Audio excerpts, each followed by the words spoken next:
اور گیتی نے بھی کوٹھے پر ہی آنکھ کھولی تھی، لیکن ہوش سنبھالتے ہی جب اس نے اپنے ارد گرد یہ ماحول دیکھا تو اسے یہ ماحول اچھا نہیں لگتا تھا۔ وہ اپنی ماں سے اکثر الجھ پڑتی تھی اور کہنے لگتی، اماں ہم یہاں پر کیوں ہیں؟ ہمیں یہاں پر نہیں ہونا چاہیے، یہ اچھا کام نہیں ہے۔ مرد یہاں پر صرف اپنی پیاس بجھانے کے لیے آتے ہیں، انہیں وقفی سہاروں کی تلاش ہوتی ہے اور یہاں پر آ کر صرف وقفی طور پر ہمیں اپناتے ہیں۔ آخر ایسا کیوں ہے کہ کوئی ہمیں مستقبل طور پر نہیں اپناتا، ہمیں محبت نہیں دیتا، جبکہ یہاں پر آنے والے مردوں کے پاس ہمارے لیے سب کچھ ہوتا تھا سوائے محبت اور خلوص کے۔ جب اس کی ماں ایسی باتیں سن کر ایک کہکا لگا کر ہنس دیتی اور کہنے لگتی، میری بچی ابھی تو چھوٹی ہے، اس لیے اس باتوں کو سمجھ نہیں سکتی۔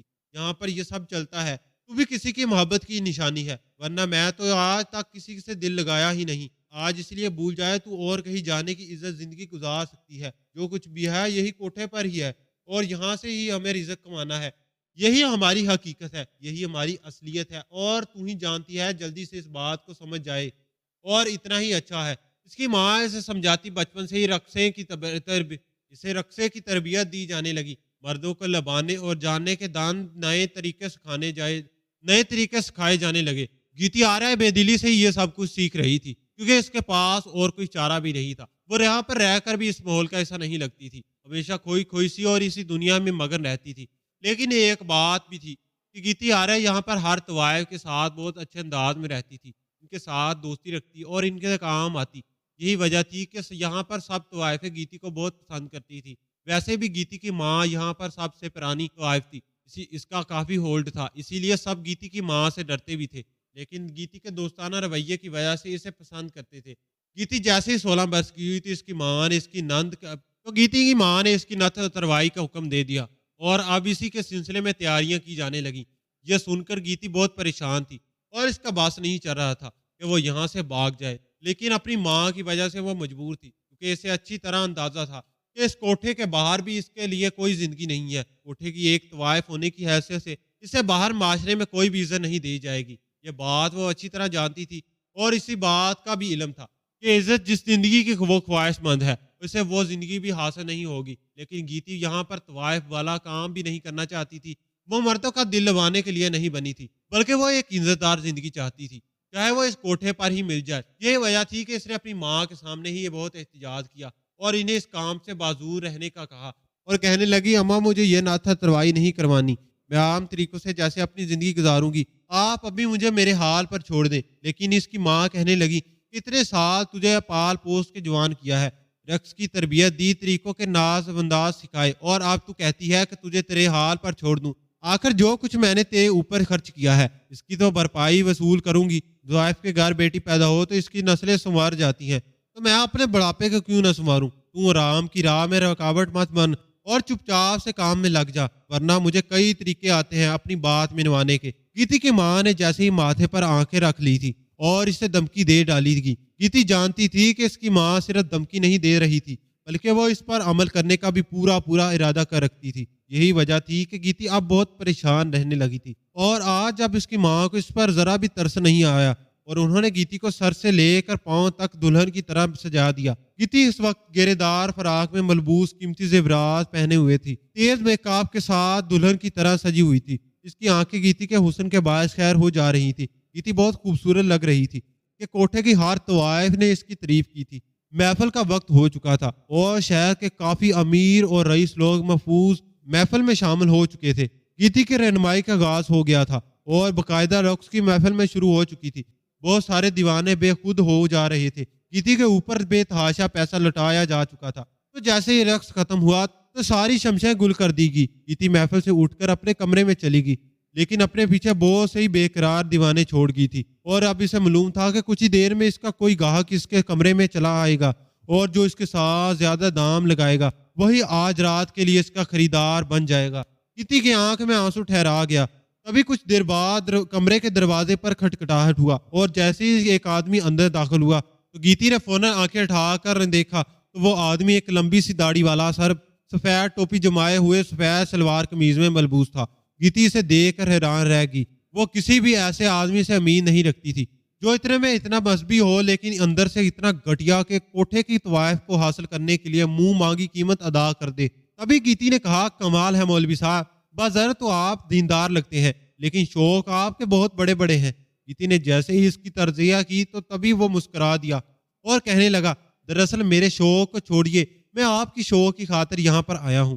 اس شخص کی بات سن کر گیتی کہنے لگی میرا شوق میرا خیر ایسا کون سا شوق ہے جو آپ کے علم میں ہے، لیکن مجھے نہیں پتا۔ گیتی نے لاپرواہی کی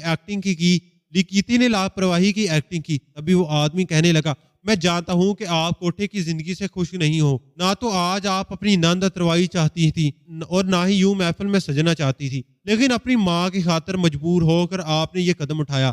تبھی میں یہاں پر چلا آیا ہوں کیونکہ میں جانتا ہوں کہ آپ دل سے کیا چاہتی ہیں۔ اس آدمی کی بات گیتی کو الجھا دے رہی تھی، کہنے لگی آپ صاف صاف کہیے کہ آپ کیا کہنا چاہتے ہیں، کہ آپ اندر بلائی کی ترتیب ہیں، بے شک آپ ہندو ہیں لیکن آپ کو اچھے برے کی خوب پہچان ہے، آپ اس کوٹھے پر رہنا تو پسند کر لیں گی لیکن کسی مرد کو اپنے قریب نہیں آنے دیں گی، کہ آپ یہ چاہیں گی کہ میں آپ کی اس سلسلے میں مدد کروں اور آپ کے انداز کی بلائی کو ایک نیا راستہ دوں۔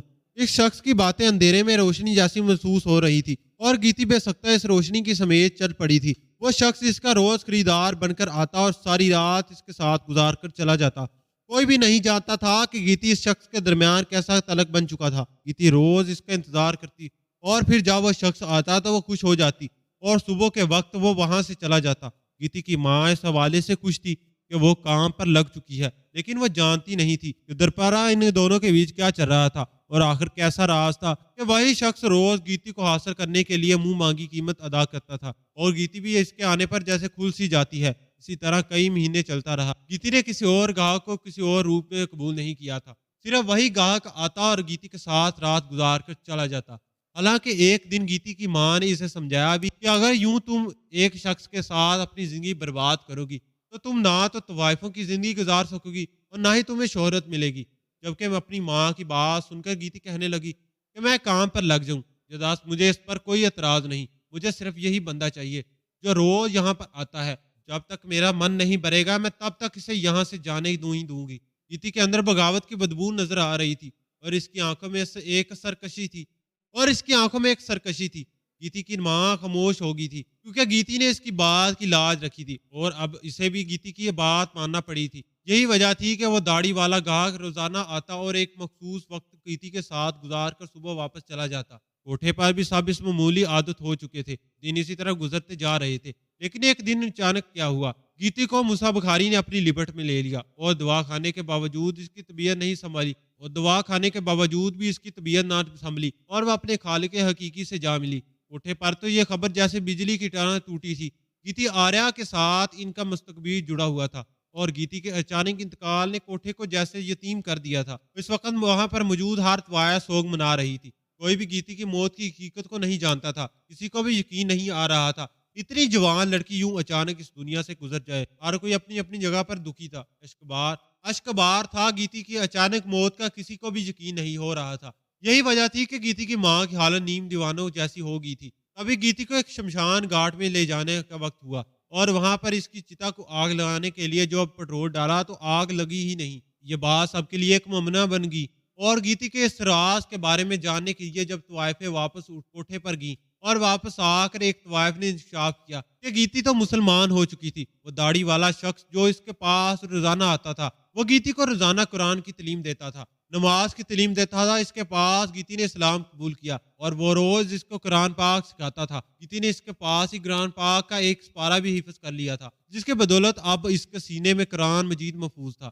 تبھی اس کی چتا کو آگ نہیں لگ رہی تھی کیونکہ وہ ہندو نہیں رہی تھی، مسلمان ہو چکی تھی۔ گیتی کی ماں کے لیے یہ خیر بہت بڑا صدمہ تھا۔ وہ سوچ بھی نہیں سکتی تھی کہ اس کی بیٹی اس کی آنکھوں میں اس طرح دھول جھونکے گی۔ ابھی گیتی کی ماں اس طوائف کے گلے پڑ گئی اور اس کو مارنے پیٹنے لگی اور کہنے لگی میری بیٹی مر گئی ہے، تم نے اس کے اوپر اس طرح بہودہ الزام لگا رہی ہو اور وہ ایسا نہیں کر سکتی، وہ ہندو ہے اور ہندو ہی رہے گی، وہ میری بیٹی تھی، وہ مسلمان کیسے ہو سکتی ہے؟ اور پھر توانائی کے کوٹے پر ایک مسلمان اتنا بھی تو بھلا کہ ایک طوائف کو کیوں مسلمان کرے گا؟ جبکہ وہ طوائف کہنے لگی کہ میں سچ کہہ رہی ہوں، ایسا ہی ہے، میں نے یہاں سے جا کر کافی لوگوں سے اس بارے میں معلوم کیا تھا کہ آخر گیتی کے اوپر آگ اثر کیوں نہیں کر رہی، لیکن کسی کے پاس بھی اس کا کوئی مناسب جواب نہیں تھا۔ تبھی مجھے اس داڑھی والے گاہک کا خیال آیا اور میں نے سوچا کہ ایک بار اس سے ابھی رابطہ کر کر پوچھوں کہ آخر ایسا کیوں ہے کہ وہ روز رات کو صرف گیتی کو پڑھانے کے لیے وہاں پر جاتا تھا اور اسے قرآن پاک کی تعلیم دینے کے لیے گیتی کے ساتھ ہر رات گزارتا تھا۔ گیتی نے ایک رات بھی طوائف والا کام نہیں کیا تھا۔ اس نے آج تک کسی مرد کو اپنے قریب نہیں آنے دیا تھا۔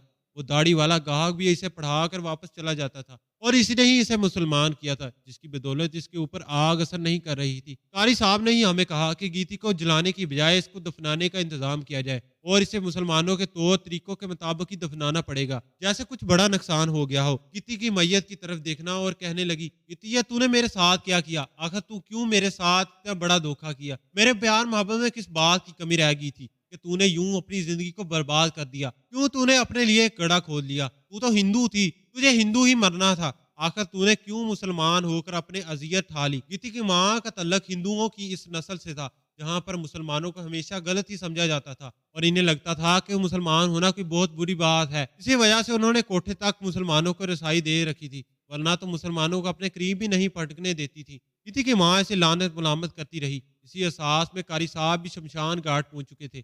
گیتی نے جو کچھ بھی کیا ہے اللہ کی رضا کو پانے کے لیے کیا ہے کہ آخری رسومات میں رکاوٹ مت بنے اور مجھے اسے آخری رامدہ تک پہنچانے دے۔ قاری صاحب کی بات سن گیتی کی ماں خاموش ہوگی، کیونکہ اب تو جو ہونا تھا ہو چکا تھا۔ ابھی اس نے قاری صاحب کو اجازت دے دی کہ وہ گیتی کو دفنا دے۔ قاری صاحب نے اس کا جنازہ پڑھایا، شوکت سے اسے دفنا بھی دیا جس طریقے سے مسلمان کرتے ہیں۔ لیکن گیتی کی ماں کے دل میں یہ بات بیٹھ چکی تھی کہ اس کی بیٹی کو ہندوؤں کو اچھا نہیں سمجھتی اور مسلمان میں دلچسپی رکھتی تھی۔ گیتی کے مرنے کے بعد بہت سارے لوگوں نے بہت باتیں کی۔ کوئی کہتا گیتی نے بھگوان کی نافرمانی کی تھی اس لیے آگ اسے چھو نہیں رہی تھی، تو کوئی کہتا کہ گیتی نے مسلمان ہونے کی غلطی کر لی، اسی وجہ سے بھگوان اسے قبول نہیں کر رہا تھا۔ لیکن کوئی بھی اس بات کی طرف نہیں آتا تھا کہ گیتی چونکہ مسلمان ہو چکی تھی اس لیے اس کے اوپر آگ اثر نہیں کر رہی تھی، وہ مسلمان ہونے کے ناطے دفن ہونے کا حق رکھتی تھی۔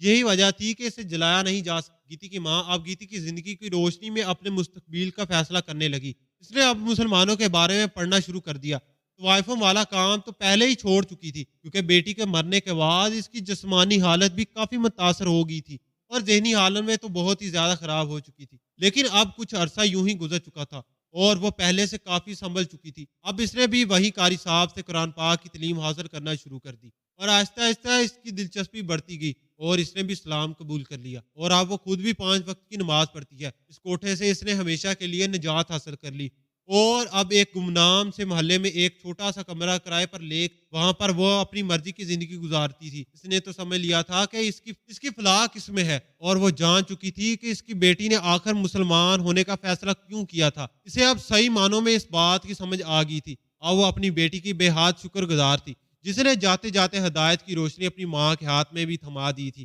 گیتی کی ماں اس کے لیے ڈیروں ڈیروں دعائیں کرتی اور اس کی مغفرت اور بخشش کے لیے اللہ کے آگے روتی گڑگڑاتی رہتی۔ ساری زندگی مسلمانوں سے نفرت کرنے والی عورت اپنی اولاد کی وجہ سے آج خود مسلمان ہو چکی تھی اور اس سے بڑھ کر اس کے لیے ہدایت کیا ہوگی۔ اس کی اولاد اس کے لیے بخشش کا ذریعہ بن چکی تھی۔ گیتی کی ماں کی زندگی اب بہت مطمئن انداز میں گزر رہی تھی اور اللہ سے اپنی گزشتہ زندگی کی معافی مانگتی اور اس کے آگے روتی گڑگڑاتی کہ وہ اسے ان گناہوں کی سزا مت دے جو اس نے لا علمی میں کیے تھے اور مسلمان ہونے سے پہلے اسے سزا زد ہوئے تھے۔ اسے یقین تھا کہ اللہ جتنا بھی جابر اور اتنا ہی غفور رحیم ہے اور وہ اسے ضرور بخش دے گا اور اسے ان گناہوں کو سزا جتنا اللہ جابر اور قہرکار ہے اور اسے گناہوں کی سزا نہیں ملے گی۔ ناظرین، آپ کو یہ ہماری کہانی کیسی لگی؟ کہانی پسند آئی ہو تو کمنٹ باکس میں اپنی رائے کا اظہار ضرور کیجیے گا۔ ویڈیو پسند آئی ہو تو ویڈیو کو لائک شیئر ضرور کریں اور اپنے دوستوں کے ساتھ ضرور شیئر کریں۔ مزید اس طرح کی سبق آموز کہانیاں اور واقعات سننے کے لیے ہمارے چینل حماد وائس کو سبسکرائب ضرور کریں۔